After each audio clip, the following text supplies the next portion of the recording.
All right. Which one of you? Which one of you? Who was hiding this from me? Who wasn't saying anything? Who wasn't speaking up? It's a little bit of an older movie, sure, but somebody, one of you guys, somebody, you know me, you should have said something by now. Who held this movie back from me?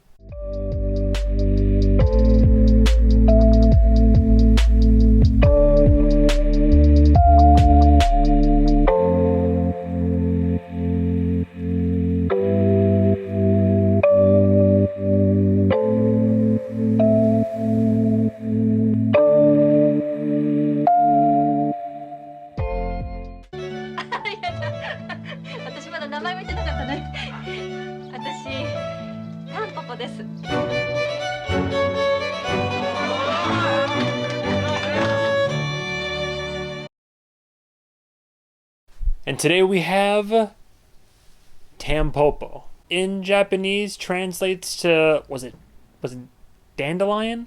Sunflower? Dandelion, I think. It's gonna be a shocker here, but the art house cinema, I don't just see the brand new films. They show some oldie but goldies, some indie films, the foreign films, this and that. And they do it in fun events. And this particular event was like come see Tampopo and enjoy some ramen from this place in Nashville that I've tried to get a seat at. I don't want to rant or anything, but they used to be a hidden shop, and then social media and gentrification and people happened. It ain't so hidden no more. And I went there early to get a seat because I thought, oh, surely getting there early before they open would be the move. But inside was also a bar because there's a brewery there. So people were there for the brewery, but they were just saving themselves a seat for the restaurant, which I think is cheating if you ask me. I don't know how recent this is, but apparently Tampopo, this is the movie we're talking about today, which came out in 1985, is one of those Criterion Collection movies. So it's a 4K restoration. I think you can get the Blu-ray. Honestly, from the poster didn't intrigue me. The trailer looked interesting, but I wasn't sure. I couldn't catch a vibe. I kind of, but I couldn't tell how the film would be. So really, I went into this on complete blind faith and like, you know what? End of the day, I'm sure this will be a good time. This film was unironically fantastic. I really loved this film. I'm not going to get into cast because once again, when it comes to, I brought this up before in my reviews when it comes to foreign films and all that. It doesn't feel right to speak with any amount of confidence on subject material that I'm not familiar with. I talked about it in my RRR review and in various other foreign film reviews. I think even Triangle of Sadness, a couple cast members notwithstanding. When it comes to this, I'm just going to bring up the director just to like give him some acclaim. But similar to Paprika, although all the cast were great, I'm not going to delve too much into their works because it would just be me quoting IMDb, of which I'm just unfamiliar with, so I can't really provide anything further on that. Juzo Watami, or I'm always butchering these, but Juzo Watami, I don't know why I'm adding a weird inflection to that. There's the guy, the director. I'm unfamiliar with his filmography, though after this, I would very much love to see what else he's done. It's almost like Japanese Monty Python meets like feel-good, light-hearted comedy with some dark undertones here and there. Like, how do you even like describe? I don't know. It's like these two truckers that are just trucking along in a storm, and they have to kind of pull over because they're hungry, and they come upon this woman in her little ramen shop that's like not making great ramen, not doing too well after a rough bar fight. And then I wake up in the morning, one of the drivers, the older one, is like, well, you know, we could help you make this into something. And then boom, the film ensues. So at its core, this film is like this older and kind of like younger truck driver are helping this middle-aged woman just basically reinvent her ramen shop and learn how to make great ramen. And during this, every now and then, we have these really interesting cutaways to just unrelated comedic segments. And they're like, and I say Monty Python because sometimes the comedy is like absurdity, but it almost always works for me. It's just little funny sketches, and then sometimes the sketch will bounce from one sketch to another, but ultimately they always make their way back around to the core narrative as the film progresses. Japan and its directors and artists and all that, there's always commentary on various forms of society, both in the people and how the world works, so you can catch a lot of that throughout the film. I love the absurdity that the comedy comes from. I'm a big fan of stuff like Monty Python, I mean Chappelle's Show, Key and Peele. I'm just throwing out sketch comedy in general, but I love just absurdism comedy as long as it's not, stupid for the sake of being stupid. I mean, even Whitest Kids, like they, at least everything was grounded in the form of like, what's the narrative cohesion of the sketch. And there was a friend I had with me who was like, I'm not sure what I just watched. And I was like, what do you mean you're not, what? Like you got lost during that? I've seen weirder films that make a lot less sense and are a lot more subjective. I'm starting to think I'm desensitized to weird because I'm always either willing to make an excuse, I'm willing to connect 2 points together to see what the overarching theme or point of it is. I can make sense out of just about anything you throw at me. So watching this film, even when shit got weird, I was never like lost or trying to find my way through a cryptic narrative hedge maze. Like I was along for the ride, and I liked the little breaks. The breaks of comedy and random people in these weird, funny situations didn't detract from anything. It was just kind of like added to the vibe of the film. Like I mentioned with culture, I love to dive into it. We really explore food in this. It speaks to my heart because I'm at my heart of hearts. Anybody who knows me knows that I'm a foodie, but not in the like Tyler from the Menu kind of foodie. I recognize that I can't cook as well as half the people out there. I can cook, but I can't like cook. Like catch me with a Paco jet. No, I ain't gonna put anything fancy together.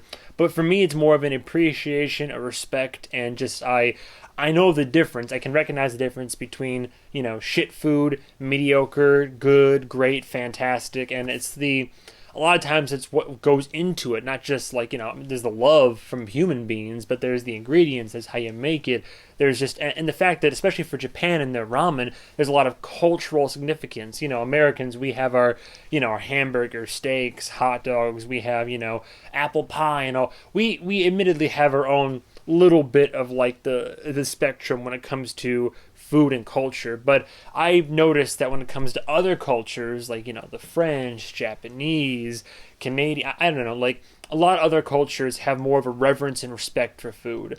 I feel as though as time goes on, more of the younger and newer generations, some old, I mean, I see you Italians out there, mamma mia, more people have more respect for food and are willing to put more effort into it. But seeing that translate on film was great because they're going everything from the noodles and how you make the noodles from scratch, and the broth, what goes into the broth, what makes a good broth, the ratio between the two, what you put in, the balance in your bowl. There's a ramen shop in Nashville I frequent very heavily and have for years, and there's a couple that I'm trying to like branch out to as well, but it's, between the ramen that I'll make for myself at home and the ramen that I have out there, noticeable differences. I've had shit ramen in a ramen shop or two, also noticeable difference. So it's I like how this film really bringing to the silver screen that reverence and the importance of food and culture, especially when it comes to, ramen in Japan with this. And it's a whole feast for the senses, in terms of like the visual, the auditory, you can practically smell the food. It's not like food porn per se. You're just feeling like you're like in the kitchen watching these, amateurs and masters at work and just watching people with a reverence for food and enjoying the food. Similar sense I get to just basically going to a theater and watching a film with people in a theater, but now there's the added layer of like appreciating the food and the culture that we're seeing on screen as well. All the actors in the film, fun, endearing characters, the main lady that's in it that they're trying to help. It was all very wholesome. When things like wrap up towards the end and there's like a big win and all that, even the audience kind of like clapped. It's just like a nice moment, but it's a surprise for a movie that actually has like nudity, violence, some very interesting thematic material. It actually is a surprisingly wholesome movie as well. What I kind of liked that they did at the very end, it's going to sound kind of funny, but the ending gave me like La La Land vibes in a way. Not going to say how, but when it comes to the characters and what happens at the end, I like how we didn't go for all-out fantasy. It was kind of a bit more realistic and just kind of, I don't know, I know it's me, like, spoiling a movie from 1985, but if you're like me and haven't seen it, I'd say give it a watch for sure. But I just like how they handled it, and it felt fitting. It was bittersweet, but fitting. Really, I was trying to think about this, because I remember really loving the film as it was going on and enjoying my time with it, and when I got out, I was like, yeah, it was a great time. And then as I was making notes prior to this recording, I always try to think of what problems there were that existed that I had with the film, and as I was going down the list, I couldn't think of any. That was the funny part. I couldn't think of anything wrong with the film. Like, the only possible detraction I could think of, and this was, I think, something that like one or two, mainly one friend of mine, I think, had a slight issue with, but I could see people not enjoying this. When it comes to comedy, comedy is extremely subjective. I've always said that. Not all comedy works for everybody. Lord knows I've bashed my fair share of comedies on this channel and in public because I thought they were, stupid, silly, too irreverent. But with this, it all worked for me. But I could see how some people would find this film a little bit more all over the place if they want a straightforward narrative and it keeps cutting away to, my favorite, this this couple's sexual food escapades or the weird little vignettes here and there. Like, I get that because some of it is like absurdism comedy.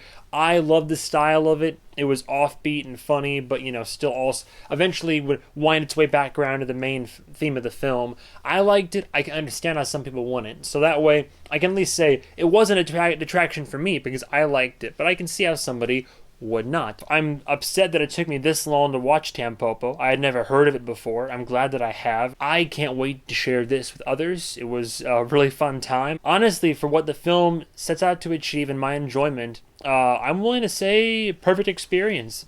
Great little film. It's one of my favorites. I don't know if I would go as far as to say like favorite film of all time or like top 10, but I'm struggling to find fault in this film. I loved it. So yeah, for that reason and probably many more, I would give Tampopo a solid 5 out of 5. I'd give it a 5 out of 5. Tampopo, 1985, 5 out of 5. Yeah, no complaints. It's nice to knock one off the list. That's a Criterion Collection and a favorite amongst many in the film community. I'm glad I finally saw it. But thank you guys and gals so much for watching, and stay tuned for the next episode of whatever movie I review. And goodbye, traveler.